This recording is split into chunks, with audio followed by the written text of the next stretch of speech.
Right guys, here we are, back with the £2,000 Himalayan, getting it ready for the green laning. I'm not sure when it was last serviced, so I thought, I know, I will just buy a service kit and do the service myself. Here it is, eBay special. All the filters and everything are in here. We'll run you through what we're gonna be replacing. So I actually don't know where any of the parts are. I don't know where they are located or how I get them off. I'm hoping I can do it fine, but let's crack into it and give it a go. Should we do the spark plug first actually? Let's do that. Nice and easy, get that out of the way. Now I do actually have a spark plug tool, so I'm going to use that first. And from what I can see, it's on the other side. Oh. Gonna have to take all the seat off and everything, aren't I? Back seat. Oh, and toolkit. Enough disconnected, I think, to then crack on and whip this spark plug out. Yay! Get removing. Ah, wasn't particularly tight. Oh, old plug, new plug. Definitely a little bit in there. Oh, it doesn't look too bad actually. But, yeah, good thing to do. Easy thing to do. Stage 1, complete. Any help is welcome from anybody out there who has serviced their Himalayan many, many times. I'm sure there's lots of people who might watch the video who don't know how to do half the stuff. As myself, I'm sure I will be looking at some point, insert now, into Google. Himalayan 411 oil drain bung location. Ah, the cross-threaded one in the top corner, yes. You have been the scourge. Ah, yes. The air filter must be located within this section. A screwdriver is required. This is tighter than I anticipated, but that's okay. This really is made to be, you know, repaired on the side of an Indian bypass. All right, 3 screws. Why would that be in the way? That's really, oh, here we go. It's just a cover. Yes! Cover off. Where's the new filter? The new official filter. The old filter.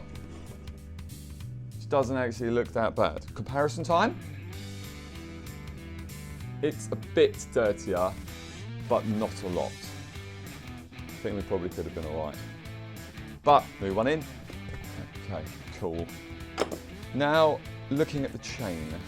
Looking at the chain, it doesn't look like it's ever been lubricated. Now, I'm not the greatest at lubricating chains, but maybe we'll do that now. Maybe we'll do that now. Or let's drain the oil and lube it at the same time. So that section is still a mystery to me. I feel like it could be this bolt here. So it looks like he's doing this whole thing. Right, so the man says on the video to get some foil. So that's what we've got. I don't know why he didn't just undo that nut. What do you reckon in the comments? Should I be doing the strainer as well? Right, let's do it.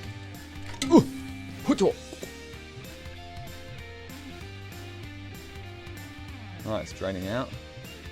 Quite black. Why do we take off the filler cap? Answers in the comments below.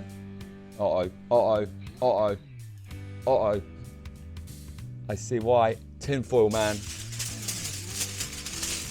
The ingenious plan from the tinfoil man.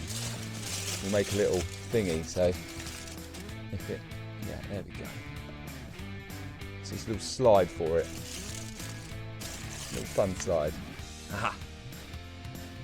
Nice. Right. Chain loop time. Now, I'm probably going to get told in the comments that I'm doing this all wrong. And do you know what? That's fair enough. Because I'm not actually sure the best way to lube a chain. So I'm just doing it this way, as it looks to be covering it. No, it's not going through onto the disc, so don't worry about that. But it has definitely been lubricated. So that's good. One. Ta-da! Alright, then we'll torque this up in the designated torque setting of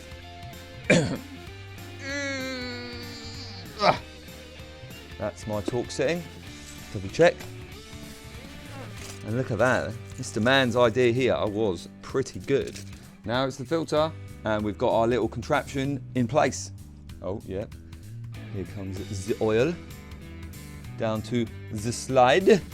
Springy. This tinfoil idea is a bloody good idea though. Oh, this one's a long one. Oh my God. I'm not expecting that. Ah, so we do have a bit of a spring. We have a bit of a spring on the old cover. Ah, it's a gasket. There's a full gasket there. Probably could do with getting a new one of them, to be fair. But I don't have one. Okay. That part is from 2021. Yeah, feels good. I am going to get a bit of tissue.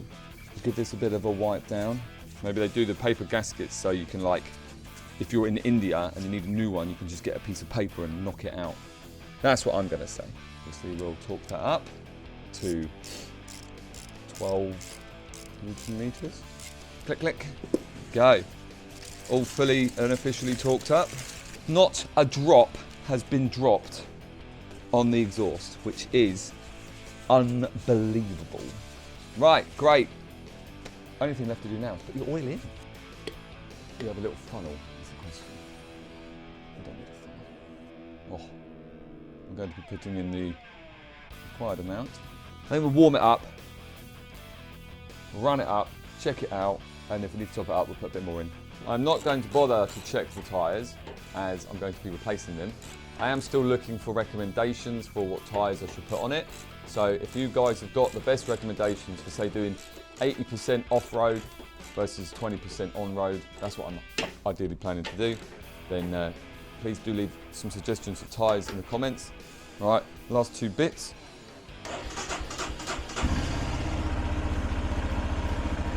Very nice, the very nice pearl that we have. Oh. It did say about this, when you try and rev it from flat, it just cuts out. There we go. Thanks for watching, guys. If you like the video and you want to follow me on my green laning journey, so like and subscribe, follow us on the journey, stay tuned, see you on the next one.